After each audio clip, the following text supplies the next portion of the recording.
नमस्कार, आस्वाद आपलेपणाच्या चॅनलमध्ये आपलं स्वागत आहे। तर आज मी आपल्याला पालकची चमचमीत अशी रस्सा भाजी दाखवणार आहे। त्यासाठी इथे मी अर्धा कांदा, अर्धा टोमॅटो, एक अख्खी मिरची घेतले, 4 आल्याचे तुकडे, 4 लसूणचे तुकडे घेतले। त्यानंतर इथे तवा तापत ठेवलाय, त्याच्यावरती आपल्याला कांदा, टोमॅटो, आलं, लसूण, मिरची चांगलं भाजून घ्यायचं आहे। आपण ही भाजी जी आहे ती ह्या ग्रेव्हीमध्ये करणार आहोत। खूप छान लागते ही पालकची भाजी। अशा प्रकारे आपण एरवी पालक कांद्यामध्ये करतो किंवा पालकचे परोठे करतो, पालक पनीर करतो। काही लोकांना तर पालक आवडत सुद्धा नाही, तर तसं न करता ही जी आपण रस्सा भाजी बनवणार आहोत, जी सगळेच आवडीने खातील अशी आहे आणि सर्वांनाच फार आवडेल। इथे बघा, कांदा टोमॅटो जो आहे आपला तो चांगला भाजून झालेला आहे। त्यानंतर त्याच्यामध्ये मी थोडंसं तेल घालून घेतलेलं आहे। तेल घालून घेतल्यानंतर आपल्याला कोथिंबीर सुद्धा ह्याच्यामध्येच घालून घ्यायची आहे। तर कोथिंबीर सुद्धा मी साफ करून स्वच्छ धुवून घेतलेले आहे आणि कांदा टोमॅटोमध्ये तिला परतून घेते। सगळं हे जर परतून आपण घेतलंय ते आता भाजून झालेलं आहे हे सर्व, आणि थंड करून घ्यायचं आहे। थंड केल्यानंतर मिक्सरला आपल्याला त्याची बारीक पेस्ट वाटून घ्यायची आहे। तर इथे मी मिक्सरला एकदम बारीक पेस्ट त्याची वाटून घेतली आणि एका डिशमध्ये काढून घेतलेली आहे। त्यानंतर इथे पालक आहे, तो पालक मी बारीक कापून त्याच्यामध्ये चण्याचं पीठ आणि जिरं घालून घेतलेलं आहे आणि चवीनुसार मीठ। त्यानंतर इथे मी कढई तापत ठेवले, त्याच्यामध्ये हिंग घातले आणि त्यानंतर आपण जी तयार केलेली ग्रेव्ही आहे ती घालून घेतले। इथे आपण कांदा वगैरे काही घालणार नाही आहोत कापून, तर ग्रेव्हीमध्येच आपण ही भाजी करणार आहोत।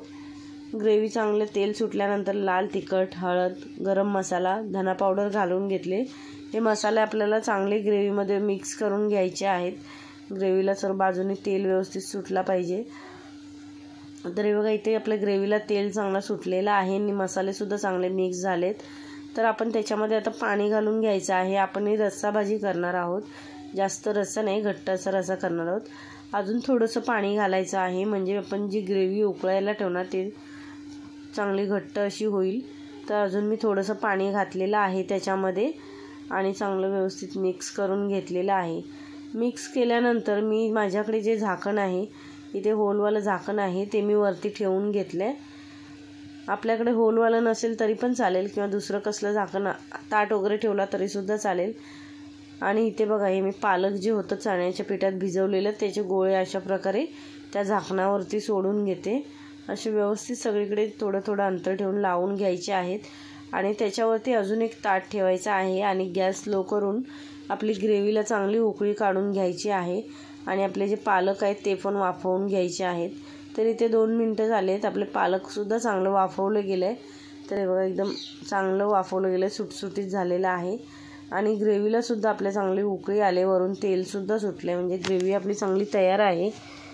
त्यानंतर जे आपण पालक काढून घेतलेले आहेत ते मी सोडवून घेतलेत आणि ते आपल्याला त्या ग्रेव्हीमध्ये घालून घ्यायचे आहेत। ग्रेव्हीमध्ये चांगले मिक्स करून घ्यायचे आहेत, हे बघा। आणि आपल्याला चांगलं मिक्स केल्यानंतर अजून जर रस्सा हवा असेल त्याच्यामध्ये तर थोडं पाणी आपण त्याच्यामध्ये घालू शकतो। आता मी चवीनुसार मीठ घालून घेतले त्याच्यामध्ये। मीठ घातल्यानंतर पुन्हा ते मिक्स करून त्याच्यावरती आपल्याला 2 मिनटासाठी झाकण ठेवायचं आहे, म्हणजे आपण जे पालकची भाजी केलेली आहेत वाफवलेले ते त्याच्यामध्ये मसाला चांगला मुरला जाईल आणि ही पालकची भाजी अशा प्रकारे खूप छान लागते आणि सर्वांनाच आवडणारी अशी आहे। तर इथे मी झाकण ठेवलेलं आहे, 2 मिनटं झालेत आणि आपली पालकची भाजीसुद्धा तयार झालेली आहे। छान असा रस्सासुद्धा झाला आहे तिचा, मी जास्त पातळ नाही केलेली आहे। तर ही बघा, भाजी आपली खायला खरंच खूप छान लागते भाजी। तुम्ही अशा प्रकारे नक्की करून बघा ही भाजी। आता ही भाजी तयार आहे, मी गॅससुद्धा बंद केला नाही, इथे प्लेटमध्ये भाजी काढून घेतले। बघा, दिसायलाच किती छान दिसते, खायलासुद्धा तितकीच छान लागते। जे पालक खात नाहीत ते सुद्धा आवडीने खातील अशी पालकची भाजी आहे।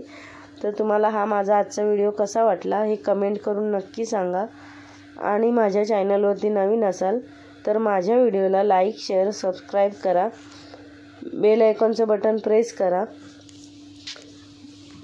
म्हणजे माझ्या व्हिडिओचे जे येणारे नोटिफिकेशन्स आहेत ते तुम्हाला मिळतील। आणि माझा व्हिडिओ पूर्ण बघितल्याबद्दल धन्यवाद।